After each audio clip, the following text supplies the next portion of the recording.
So I've knocked and entered the room. This is the range of motion exercises for the elbow, wrist, and hip. I've already knocked and entered the room, identified myself to the resident, and explained the procedure that we're going to do.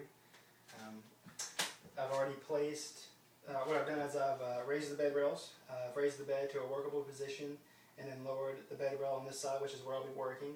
And I've already placed the resident into the supine position with the head and neck supported, shoulders, and the arms. The first thing we're going to do is the range of motion for the elbow. So what I would do here is support the elbow and the wrist, and we're going to do a flexation, and then an extension, and we continue to do that 5 or 6 times. And then we would also do the same thing on the other side, so I would raise the rail, walk around, lower the rail on the other side, and do the same thing from that side. At that point I would raise the rails, lower the bed, and then lower the rails again, make sure the resident is comfortable, and make sure the signal light is within reach of the resident, wash my hands, and record my observations. The next range of motion would be for the wrist. So I would have already knocked, identified myself, and came into the room, made sure the bed was in the proper position with the rails, by lowering the rails, or raising the rails, raising the bed, and then lowering the side that I'm working on. And with the range of motion for the wrist, the resident is already in supine position with everything supported, arms, neck, and shoulder.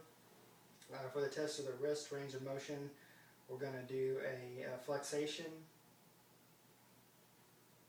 and then or extension and flexation, hyperextension, and then we're going to do a radial extension or radial flexation, and then an ulna flexation, and then repeating. We do that 5 or 6 times.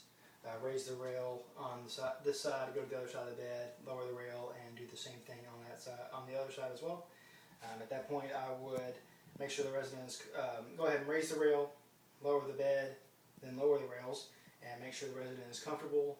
Place the signal light again within reach of the resident, and just wash my hands, record my observations. The next range of motion exercise is for the hip. I've already knocked and identified myself, explained the procedure, and I've got I raise the rails, raise the bed, and then I'll lower the rails on the side that I'm going to be working with. The resident is in supine position already. For this procedure, the resident will be covered with a bath blanket for privacy. And for working with the hip, one hand would go under the knee, the other one at the ankle, and we're going to do a flexation, and then an extension, then an abduction, and then adduction. And for this one we're also going to do a rotation, a lateral rotation, and a medial rotation, and then repeating the exercise with a flexation, and so on 5 to 6 times. And then of course I would raise the rails, go to the other side, lower the rails, and do the same thing on the other side. At this point, we're moving the bed bath, or the bath towel.